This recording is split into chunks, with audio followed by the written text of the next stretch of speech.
ஸ்ரீராமநாதபுர சமஸ்தான செப்பேடு கண்டுபிடிப்பு கிபி 18ஆம் நூற்றாண்டைச் சேர்ந்தது. அஃகசாலை முருகக் குடும்பனுக்கு வழங்கப்பட்டது. இவர் ஒண்டேரி சேவுகம் செய்பவர் என செப்பேடு புகழ்வதால் இவர் மிக சிறந்த வீரர் என்பதும் புலனாகிறது. ஒண்டேரி என்பது ஒரே ஆள் 100 ஆட்களை போரில் வீழ்த்தும் வல்லமை பெற்ற வீரர் என்பதை குறிக்கும் சொல்லாகும். முதலாம் முத்துராமலிங்க சேதுபதி வழங்கிய செப்பு பட்டயம் ஒன்று கண்டறியப்பட்டுள்ளது.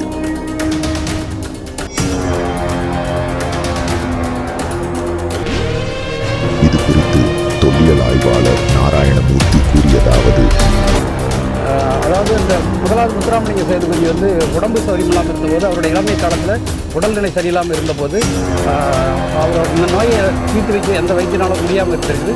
அப்போ அவருடைய அமைச்சர், இந்த முத்துராமலிங்க சேதுபதியுடைய அமைச்சர் முத்துர்லப்ப பிள்ளைன்னு ஒருத்தர் இருந்தார். அவர் ஒரு புகழ் வாய்ந்த ஒரு வரலாற்றிலேயே ரொம்ப பேர் போன ஆள். அவர் அரண்மனை வைத்தியருடைய மூலமாக முயற்சி பண்ணியிருக்காரு. அப்போ அவருக்கு குணமாக. அதனால் இந்த இவர்கிட்ட மற்றவர்கள்லாம் சொல்கிற போது அந்த ஒரு வைத்தியன் சொல்லியிருக்காரு, இந்த மாதிரி சூரங்குடியில் அஃகசால் முருகக் குடும்பம்னு ஒருத்தர் இருக்காரு, அவர் தான் அரசருடைய இதை தீர்த்து வைக்க முடியும்னு சொன்னபோது அவரை வரவழைச்சிருக்காங்க.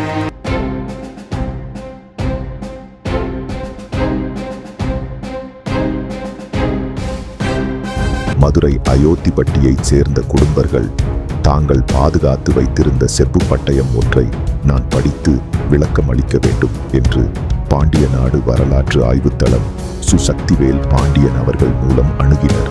ஏற்கனவே நீங்கள் இதுக்கு முன்னாடி காணொலியில் வரலாற்று தொடரில் நீங்கள் பார்த்துருப்பீங்க. நம்ம திருச்செந்தூர் ஊர் குடும்பங்களுடைய செப்பு பட்டயத்தை நம்ம வெளியிட்டோம். அந்த தொடருக்கு அடுத்து இப்போ மீண்டும் நமக்கு இன்னும் ஒரு வரலாற்று செப்பேடு 8ஆம் நூற்றாண்டை சேர்ந்த ஒரு அரிய செப்பேடு நம்ம கைக்கு கிடைச்சிருக்கு. இதை அடுத்து ஆயக்குடியைச் சேர்ந்த ஓய்வு பெற்ற முதன்மை வருமான வரித்துறை ஆணையர் கிருஷ்ணசாமி அவர்கள் ஓய்வு பெற்ற முதன்மை தொல்லியல் அதிகாரி மூர்த்தீஸ்வரி உதவியோடு செப்பேடு ஆய்வு மேற்கொள்ளப்பட்டது.